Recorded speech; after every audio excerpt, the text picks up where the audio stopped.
Alrighty, boys and girls, we bought a new welder. I just went down to Savannah, Illinois to pick up this gargantuan. Check out how big it is next to that side-by-side there. This is a late 80s, I believe, Miller Air Pak 400. I've seen these. I've never been up close to one, so this is all new to me. About a week ago, I was doing some trading around, bought some tin for the ceiling of my garage, and in the process, I dropped off a welding table I had for sale to a guy, and he had this sitting at his farm, and said he wanted to get rid of it. They had tried to use it the past winter, and it would not weld anymore. So we are going to have to figure that out. This thing is a monster. It's like 1,900 pounds. I could really feel it on the trailer behind my truck. I'm pretty familiar with the bigger Lincolns. I'm not familiar with the Millers. What I do know about it is a 4-cylinder Dutz diesel power plant, which they are air-cooled, kind of odd engines, but they're pretty good, I think. They are very expensive parts, apparently. 4 cylinders, but the 4th cylinder on the injection pump here, you see how it's covered over? There's only 3. Check out the different cylinder head. That is your compressor cylinder. Like I said, this is a air pack, so it is a welder, compressor, and a generator. These are big, heavy-duty machines, typically meant for heavy equipment repair or railroad. So you would use the air compressor more for air arcing than you can just use it as a regular old compressor, but kind of useless for that. Not useless, very useful for that, but it's a lot of compressor, a lot of welder. Like I said, 400 amps. This is a CC and CV machine. So CV, constant voltage, that means you would be able to run a suitcase wire feeder and a lot of other options here. You can set it up for remote as well. CCA air arcs, you can tell it's set up for air arcing. Anyway, there's your remote if you wanted to, or hook up a 14-pin amp and all feeder. You get your 2 lugs for welding, and there's your air output. Then we have some 120 AC plugs. I believe this thing, some of them could put out 3-phase. I guess this one does not. Yeah, it goes up to 400 amps. My Lincolns, they're rated, like that one, I have an SA400. That is rated for 400 amps, 100% duty cycle, but it will actually do like 500 amps. I don't know if these are the same. I guess must be, because the gauge goes all the way up to 600. So, the guy said it ran this winter. Let's go ahead and try and find a battery and see if it really will fire up. I have not seen this thing run. And then we need to kind of dig into why this thing does not weld. Does have 4,200 hours on it. He said they had used it, put it away, went to go use it again, and it wouldn't weld. So there's a chance we could have just a minor issue with the brushes, or there's a chance it could be a big problem. I don't know anything about generators, so I kind of bought this thing to learn. I also bought it because it was cheap. It was 600 bucks. Can't really go wrong on a big engine drive for that, even if we can only harvest the Dutz out of it. So let's go ahead and dig up a battery. I believe our unlucky battery donor of the day is the 1992 W350. Currently loaded down with stuff to go to the dump. I found a hood for this truck. We'll have another video on this thing soon, making it a little bit more roadworthy reliable, but it looks a hell of a lot better with a hood on it. It's funny, I'm borrowing a battery out of this, which is borrowing a battery out of the Coot. I have now 4 too many machines for the amount of batteries I have, now including this welder, so I need to go spend a couple $100 and get some fresh batteries, because borrowing stuff all the time out of different trucks and things is a real pain in the neck.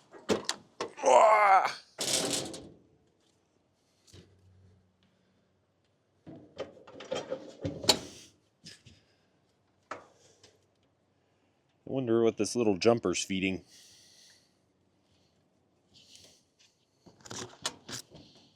All right, let's go check the oil.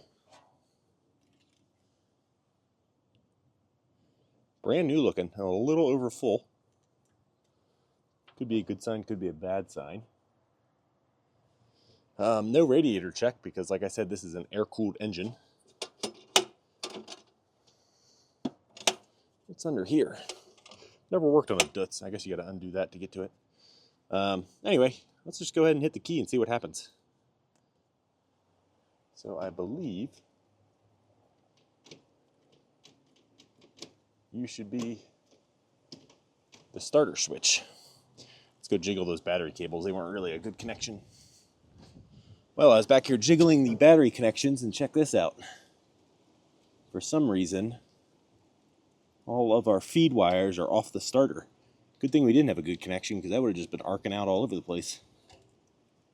I don't know where that bolt or that nut is, or why that's undone.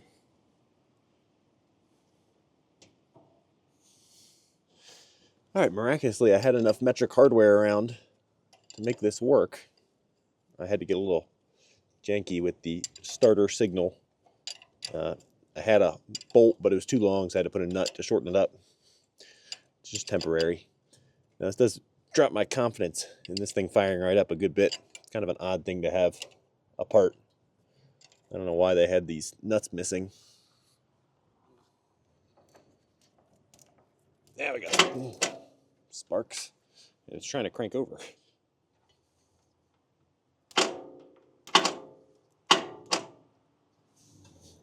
Is it trying to crank over, or is that like a... I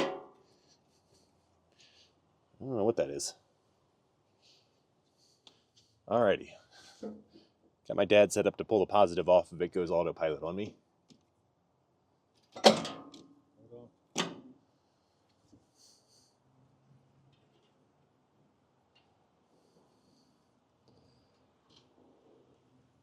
again.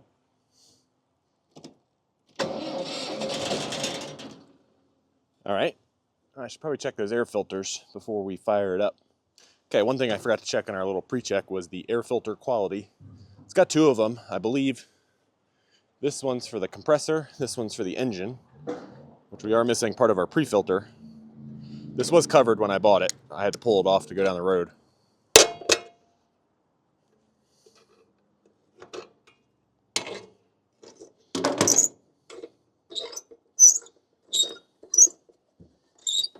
Alright, well, we were standing here trying to clean the air filters. And we just had a little bit of a meltdown over here on the shutoff solenoid.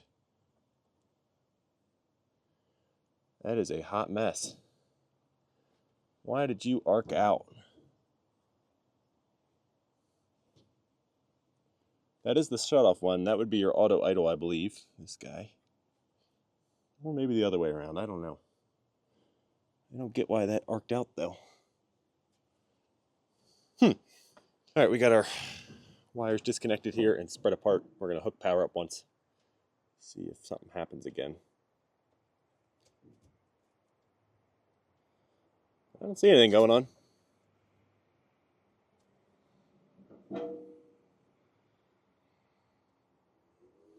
You hooked up? Battery is, yeah. Yeah, I don't see anything. Key was off when it did it, right? Yep, key was on the off position.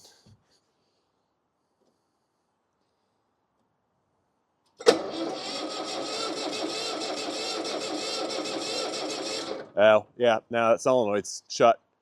Hope it's not going to start without holding that manually somehow. All right, ended up pulling the main engine filter out of it all the way to clean that wasp's nest out. Check it out, it is a brand new Wix filter. Must have serviced it when they tried to use it last, when they figured out it wouldn't weld anymore. Works good for me.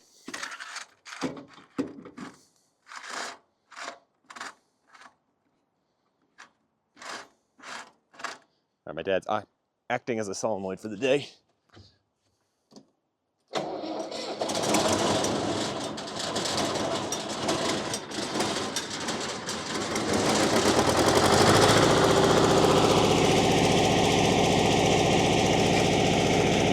All right, we have oil pressure. We got 80 pounds of oil pressure.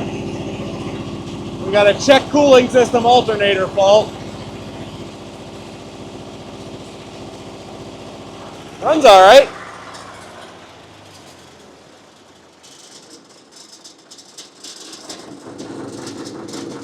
Trying to idle, it seems like.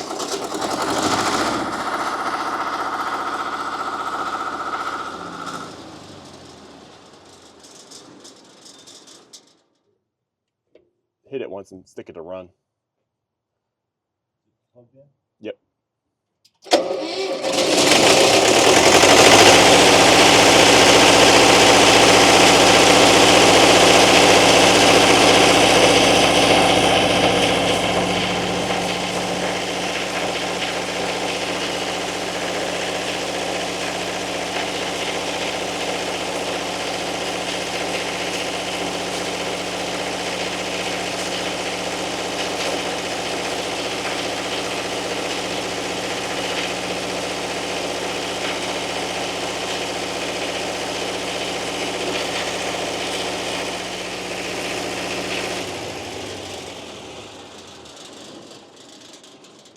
believe it should be, that would be what you run it day to day, so it idle automatically. That would keep it in full and then over start.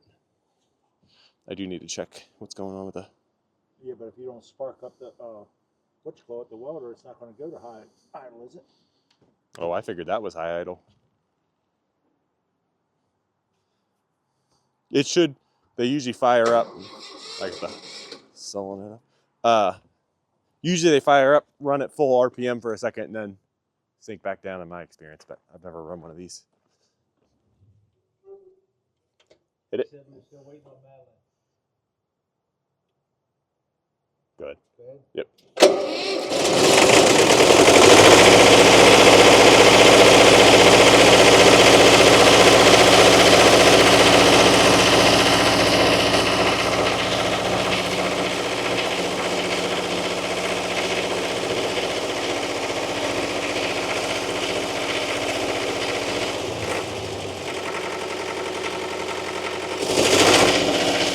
That's all the way I can. There's an adjustment nut down there.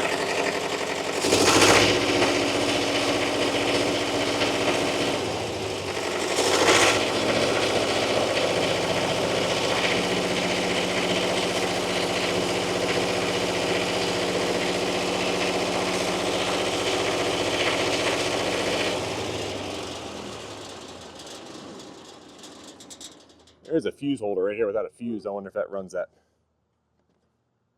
Could have run the shutoff that we melted down too. Sweet. Doesn't run very good at idle, but runs good at full throttle. Alrighty, now that we verified that it does in fact run, we are going to verify that it does in fact not weld. So we got a piece of steel stock here. Had to get a little janky with the weld cable setup as I'm in the middle of moving still and I don't know where my stinger is. We also have the wrong side Dinsey connectors, so we're just vice gripped on there. Get a bare lead as our ground, and this is going to be the stinger for the day. Let's go ahead and fire it up once again and see if it makes any attempt at all to weld.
Alrighty, folks. Well, it's been about 2 months since that last clip. What are you doing, Pig? Pig, you want to say hi? Piggy would like to say hi. Anyway, yeah, been about 2 months since that last clip, and it has not been a 2 months of me just sitting around, that's for sure. Had a lot of stuff going on, and this machine got put on the back burner, but we did complete 2 things with it. One, you'll see it's off the trailer now. That was sort of a debacle, but we did it with the Hydromac 8C, which does not have the lifting capacity to lift this, so it was kind of a whole... We were playing catcher, basically, while this thing slid off the trailer, put it that way.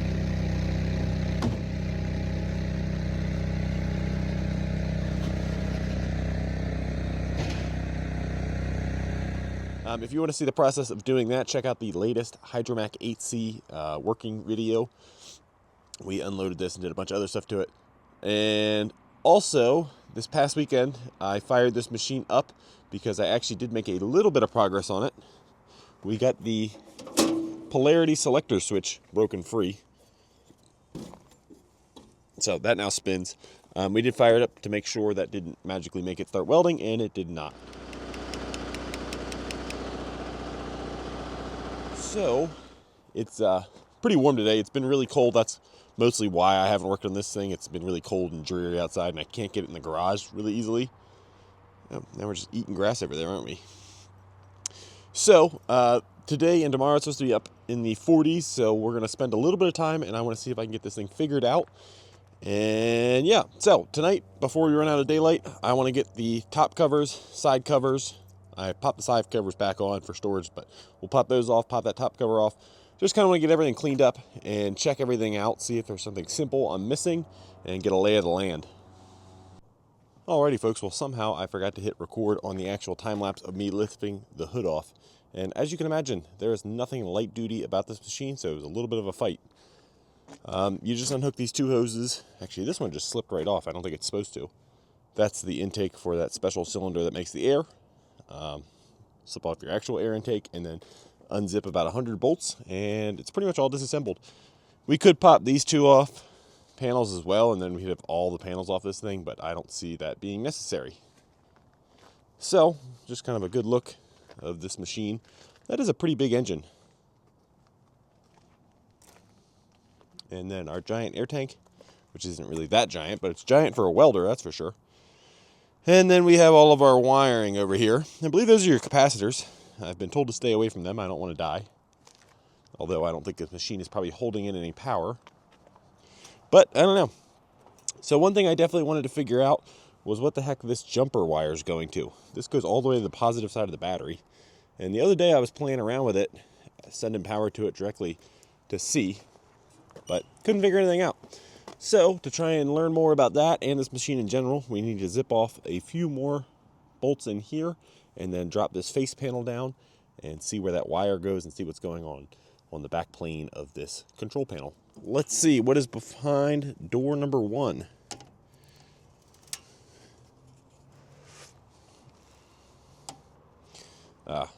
We got some other hardware in the way. And that's, of course, a different size, because why wouldn't it be?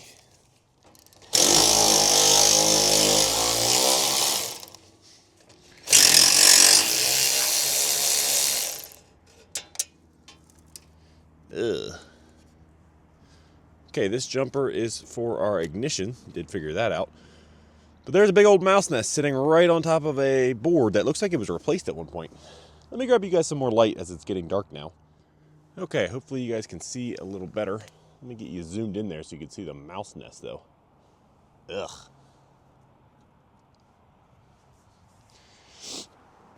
So that board in the back looks a lot newer than the other machine, and it says parts on the front, or looks a lot newer than the rest of the machine. How deep is this? This is not that deep. Okay, I think our best, oh man, I see a bunch of stripped wires. Oh no. Oh, that's not good. There's this relay over here. I don't know what it does. All of the wires that go to it are stripped, probably from our little micey friends in here. There's another one that's stripped. Would have been a good idea to check this before I fired this thing up. I should have known that mice would have gotten to this probably. All right, I'm going to grab a vacuum. We'll investigate and see how bad the damage is and see what we're going to do to try and fix it. Vacuum cleaner sounds like an air raid alarm.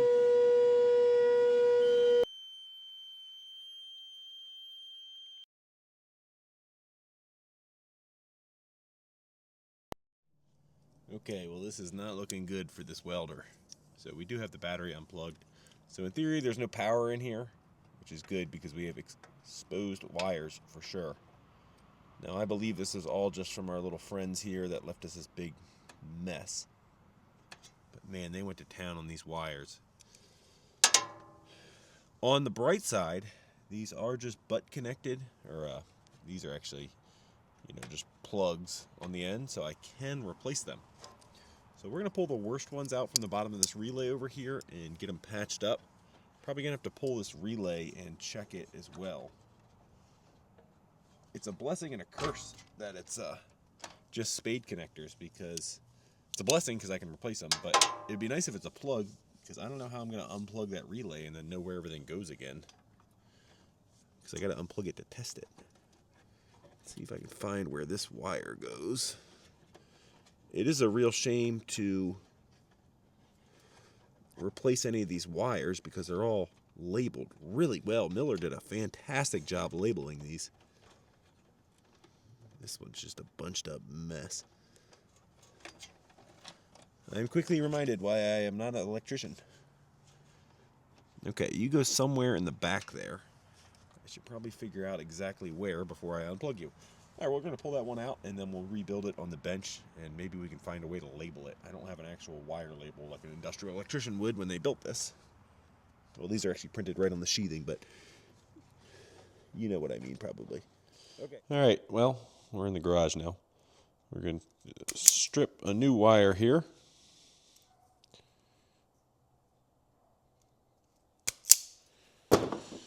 And then these originals are not heat shrinked, so we're going to keep with the trend. Mostly because I'm out of heat shrinks. And just go ahead and go with old school butt connectors. Anything's got to be better than what we pulled out of there.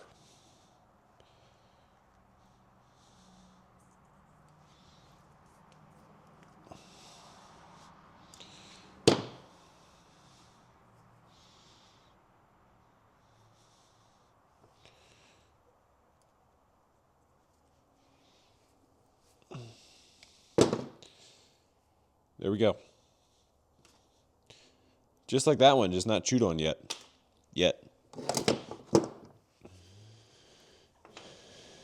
Now, it really pains me to do this, but the best I can do for wire labeling is just some painter's tape and a Sharpie.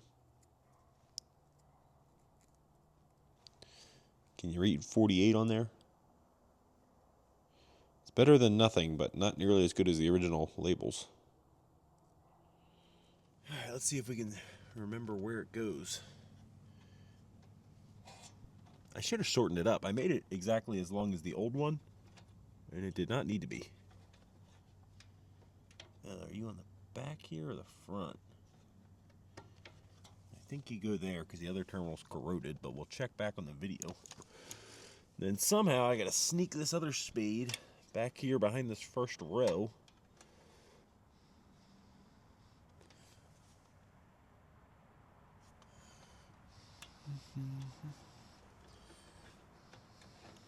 What a mess.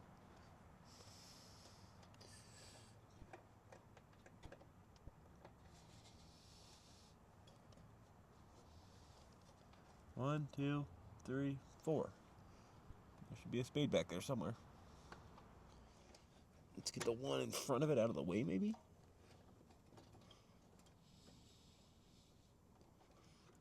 Alright, there's that. Now we'll plug the one in front of it back in. Okay, and we successfully fixed. I just realized, though, that one's not going to be shielded like the others. The other has that nice protector on the outside. This one will not. So if you got someone in there poking and prodding, they could definitely arc something out. Still better than mice-eating wires. Okay, I'm going to keep pulling the real bad ones out of there. Whatever ones I can actually get out of there to fix, we're going to do that. Kind of rinse, wash, and repeat.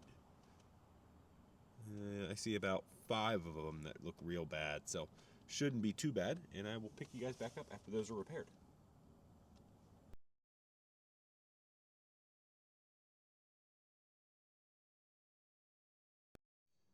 Okay, that was not as bad as I thought it was going to be.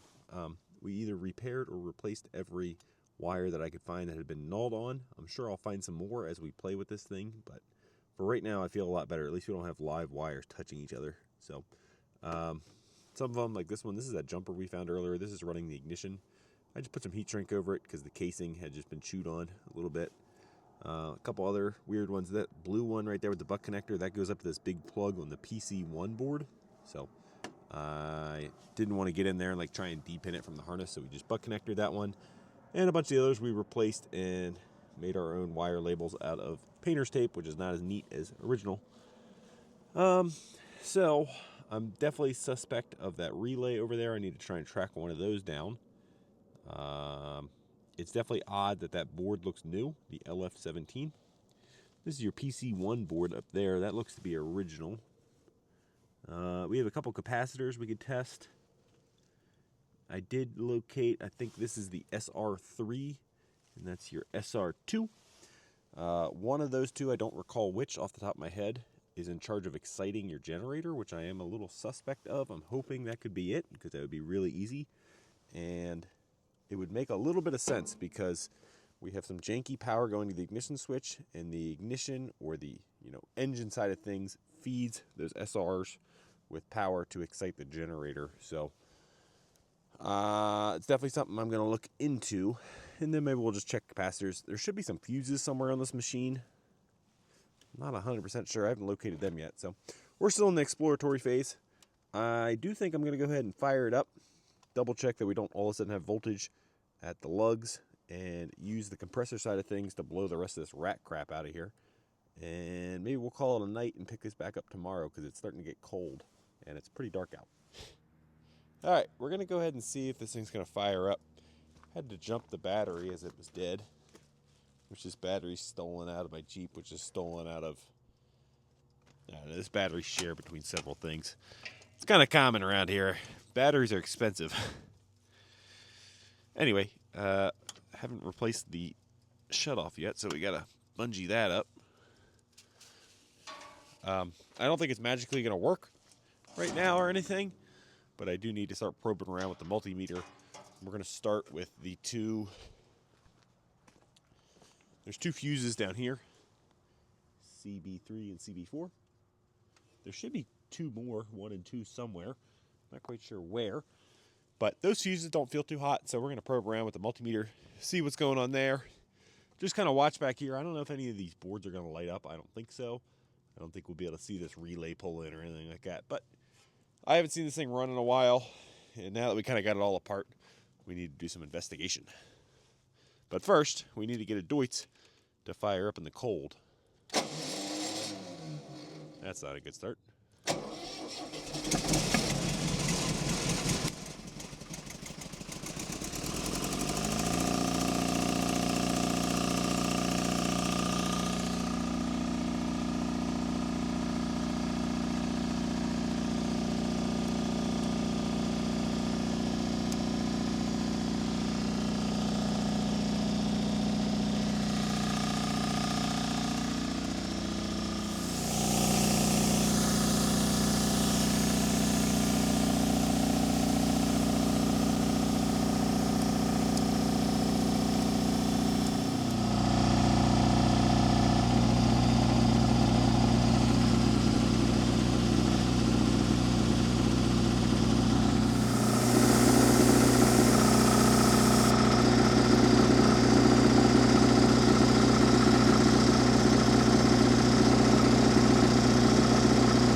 Well, we don't have a working welder, but we did learn a few things. I've got like 2 volts AC across our open circuit voltage down there. I'm not sure what that means. Our alternator check cooling system light comes on for the first 5 minutes operation or so and then goes away. I have absolutely no lights or anything back here, but that's probably normal. One thing we learned, this Deutz is in good shape. It's now probably 35 or so as it's gotten dark out here, and it fired right up without ether or anything, so that's a good sign. The other thing, I was checking across CB3 and CB4 here. This lower one, let me get it right. CB4 didn't have a whole lot of action going on down there. I think I had 24 volts here. Up here we had 120 on the back, but nothing on the other side. I figured since they're breakers, if they're made, you should have it all the way across. You should have the same voltage on both sides, but I could be wrong there. Otherwise, the only other thing that we learned is on this gauge. No, I was gonna say that gauge shows like 100 volts, but it shows it even when it's shut off. So that's probably not telling us much. So didn't magically fix this thing.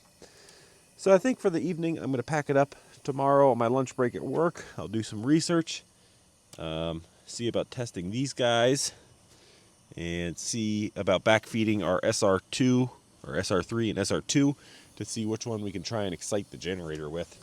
I was also checking out the brushes while it was running, and I mean, they don't look to be new by any means, but I don't know. We should probably pull the brush set out of there. Check that out, make sure they're not just slap worn out or something silly. Clean them up, and that would be a fantastic first place to start. But I think if the brushes were at fault, we wouldn't have any 110 power. I don't know. A lot of this is new to me, and I'm having fun trying to figure it out. But there is a lot going on with this machine. I picked a hell of a machine to try and diagnose for the first time, huh? All right, I'll see you guys tomorrow when it's hopefully daylight. Alrighty, everybody. It is the next afternoon, and we're back out in the garage. It is still daylight out right now, which is really nice, and it's back to being in the 40s again.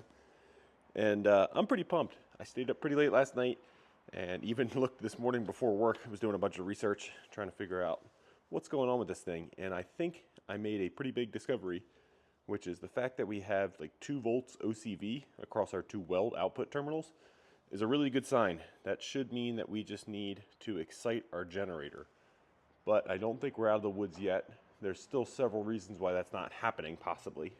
The simplest would be we jumper this SR1 here. There should be a positive and negative terminal on that.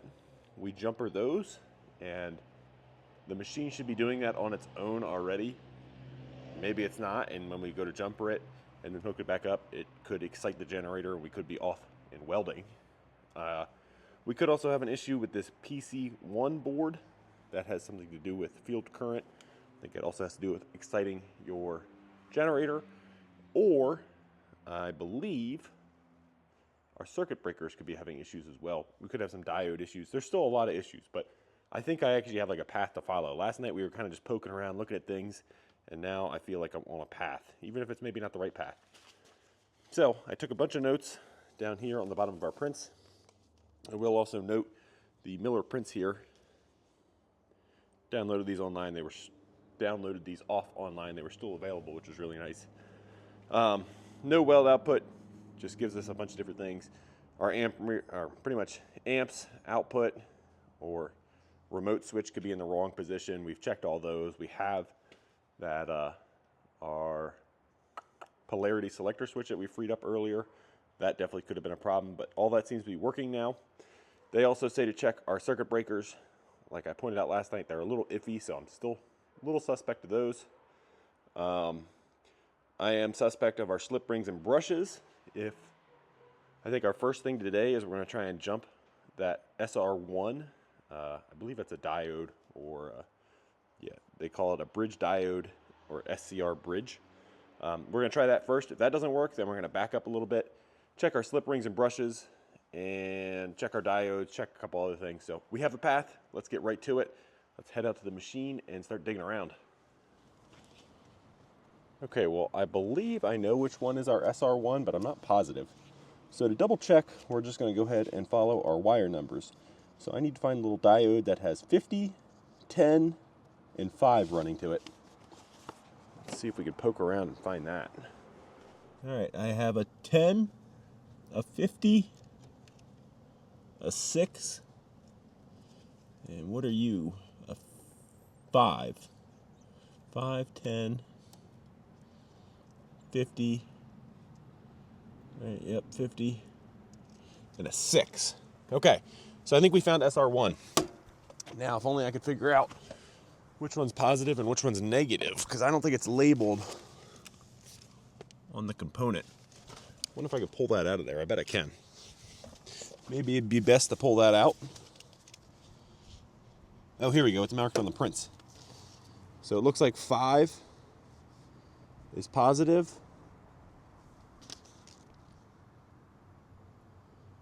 I wish you told me which one's negative. maybe 50s negative. I don't know. All right, we came back into the garage to do some thinking and looking at the prints, and I actually referenced a photo I had screenshotted out of an old forum on Welding Web. This forum post was from 2008, and a guy named Cruiser, I kept seeing his name pop up in a bunch of different forums when talking about welding repair, so I take his word as gold.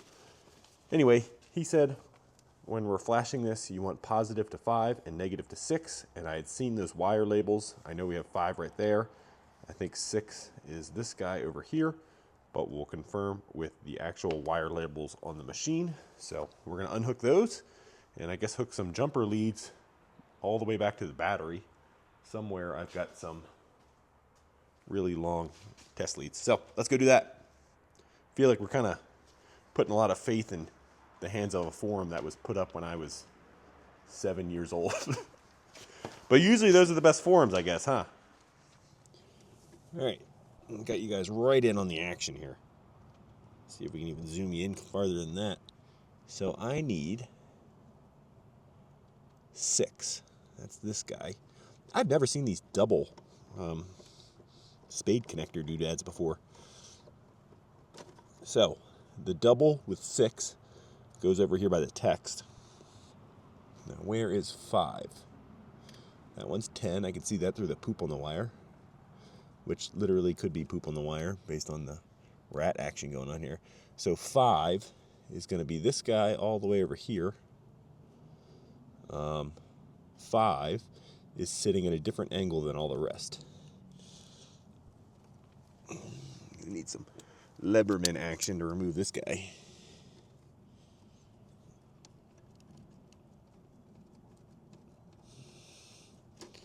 Bingo. Okay. And this is not a grounded component, so no reason why I can't dirty dangle while we try and run it, I guess. So let's reference our prints one more time. We said positive goes to 5, which is the one I just removed. 5's this guy. 6 is our guy up here that's by the text.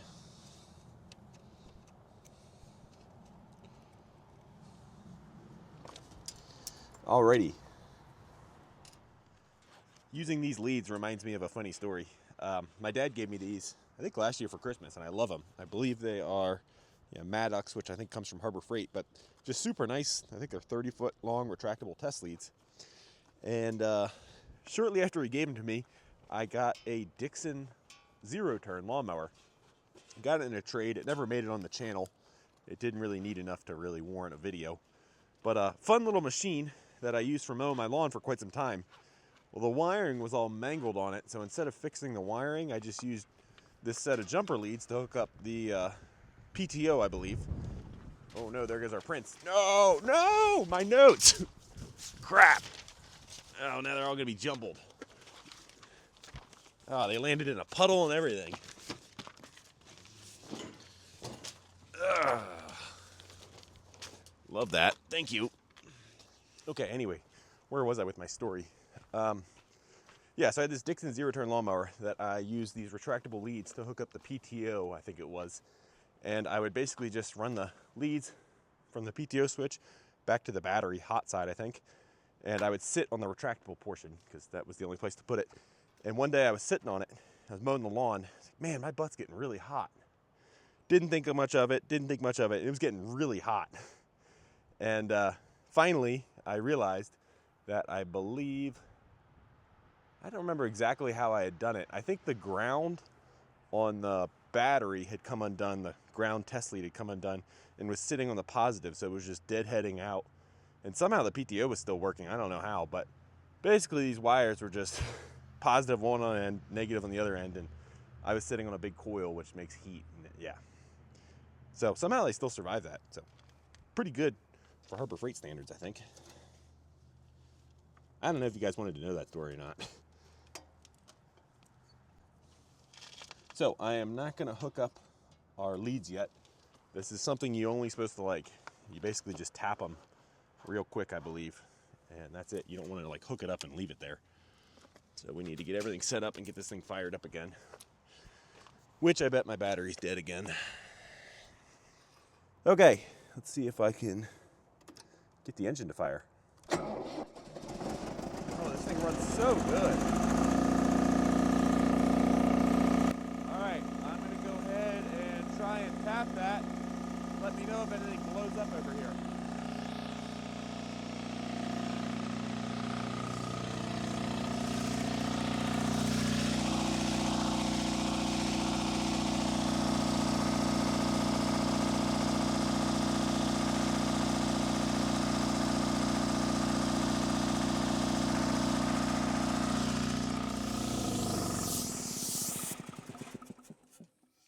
Okay, well, I didn't notice any changes, but you have to shut the machine off and then hook your wires back up before you actually try and weld with it. So let's do that.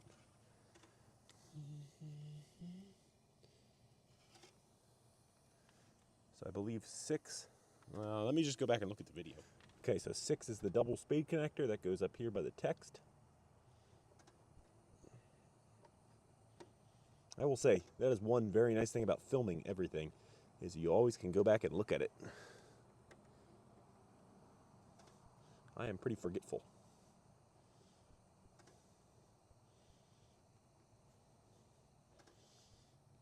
All right, it's back hooked up. Let's see if anything's different. Oh, we need to hook up our kill bungee.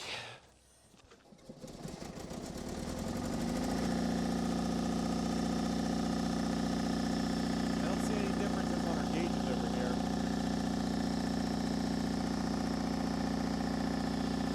Let's grab the multimeter. I also don't have the slightest clue how much fuel this thing has. That's kind of a concern of mine that we run it out. Oh, we have a lot more voltage. We've got like 16, which is not enough, I don't think, but that's a big difference. That's DC. Let's try AC, although it should be DC right now. Okay, we got 8 volts AC. Let's set it on AC and see.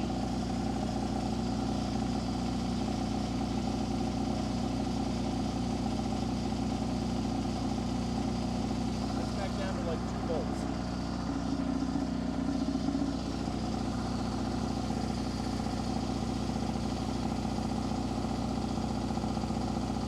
Now we're still holding strong at 16. That's a lot higher than yesterday. That's a good size, folks. Let's grab our jumper cables, stick them together, and see if we get any sparks.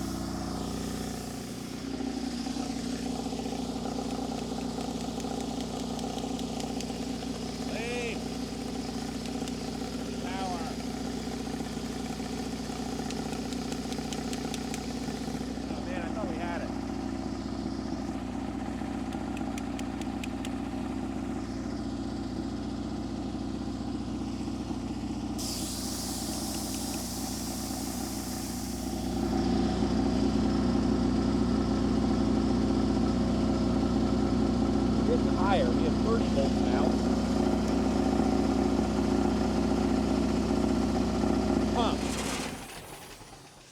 Okay, well, we are not completely successful, but I think we're heading in the right direction. Yesterday, I know for a fact we only got like 2 volts of OCV. Now we're all the way up to 30.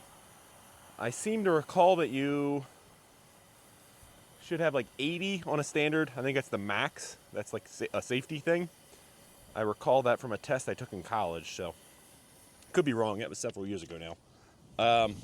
So I think what we're going to do, we're going to pull those 2 wires back off that diode, and we're going to try and jumper it one more time and maybe see if we get even higher. I don't know.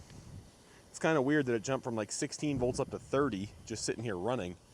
Maybe this thing just needs time to run and generate. I don't know. I'm getting pretty excited though. All right, we're set up in the same fashion again. Let's get this big beauty fired up.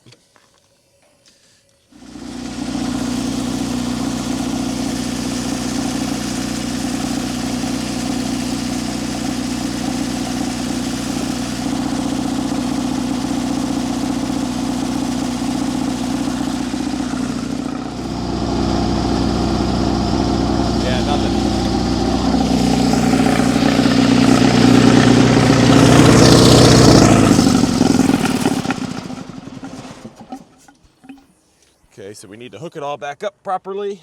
So it's this guy down here, 5. Still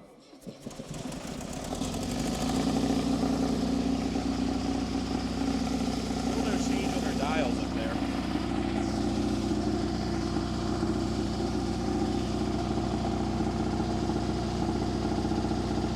Now we only have 5 volts. Set on okay.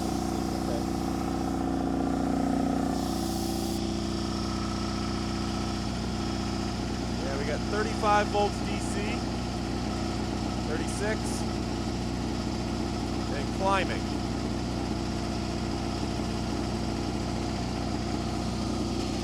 We just need to let it sit here and run? I don't know.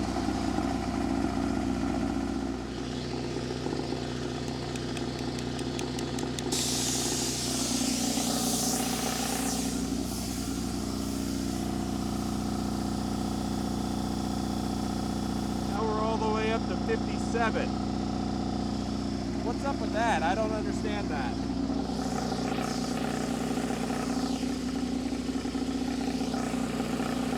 I'm just gonna let it keep sitting here and running and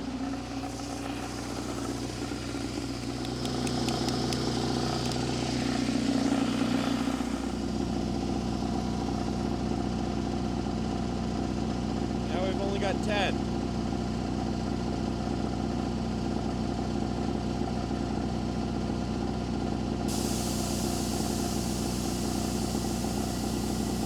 It's sinking.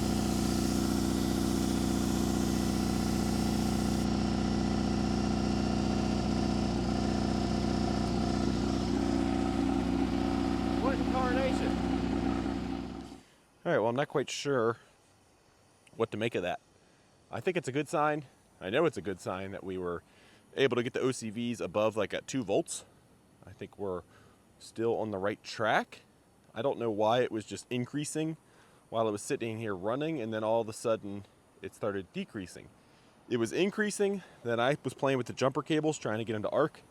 They weren't doing anything, then I went back over there and they were just sitting at like 10 volts, or sometimes it even seemed like they were decreasing. So did I take away what little amperage we had trying it? Should I have waited till it built up closer to that 80 volts that I think it should be? I don't know. To the internet I go. I'll report back what I find in my search. I got good news and bad news. The good news is we have our part. We were able to track this down on Amazon of all places. It is a Miller part number 035704. This is a 40 amp 800 volt bridge rectifier. So that's awesome. I tried to look for the part number that was on the side of the rectifier in the machine, and I could find that, but I could only purchase it through like 2 places. Both websites look kind of sketchy. So then I went back and looked in the prints and found the actual Miller number, and that was much easier to find. So that's the good news. The bad news is the weather took a change. It's now in like the low 20s and it snowed last night. So this is going to be a real treat to install and test. All right, let's make this quick.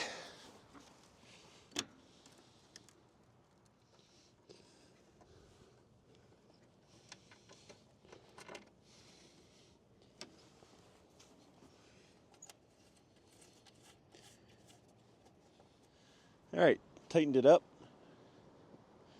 I think we're ready to go ahead and give this thing another shot. I'm going to set the hood somewhat back on it.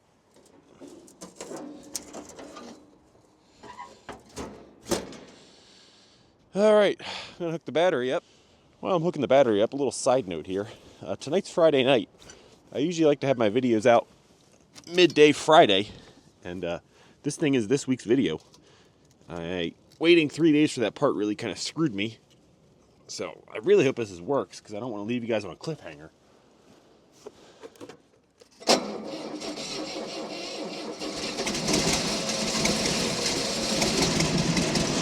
What a sweetie.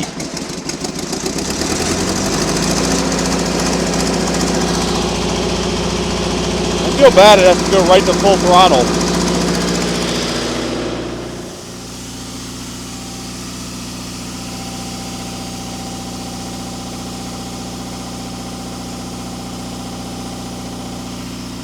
We got 20 volts of OCVs.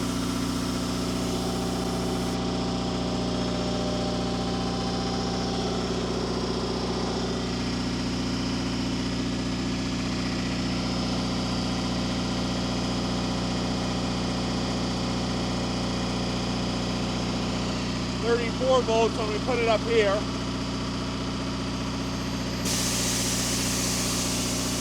No change on our amps or our volt gauge though.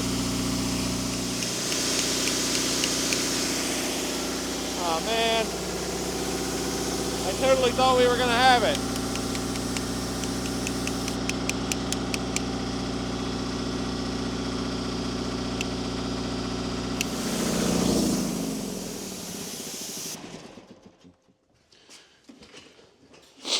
Alrighty, folks. Well, it's hard not to feel a little bit of failure with today's episode. We did not get the big Miller Welder welding, in fact, but it's not a complete failure at all. We bought a $600 machine on a gamble on someone else's word that it did run, and it did turn out to run. It runs really good. We have a very smooth, easy starting Deutz engine if we needed to pull that out and put it on something else, but I don't think I will because it makes great air pressure. It is a great backup generator. I think it's I don't remember what the rating is on the 110 side, but it would definitely be ample for backing up my refrigerators and stuff in my house if I needed to. So even if we can't get this thing welding, I don't think this is a failure at all. That machine is well worth keeping around for $600 just as a generator and backup compressor. But I don't plan on giving up on it. There will be a second episode on this machine. I'm not really quite sure where I want to head next on our diagnostic process. That PC1 board could definitely be a culprit. I really hope it's not because at best, I think I saw someone who would repair it for like $600 and a new one's probably unobtainium by now. So the next episode, we're going to keep diving into the diagnostics, and if we can get it welding, I want to clean it up, fix the auto shutoff or the auto idle, fix the electronic shutoff, and I was even considering if we get it welding, it'd be pretty easy to restore the panels. I saw there's new faceplates available for it, new decals for the side. So I really hope you guys enjoy today's video. I hope you enjoy the Miller Welder, and I will see you guys on the next one. Maybe next time we'll get it welding, hopefully.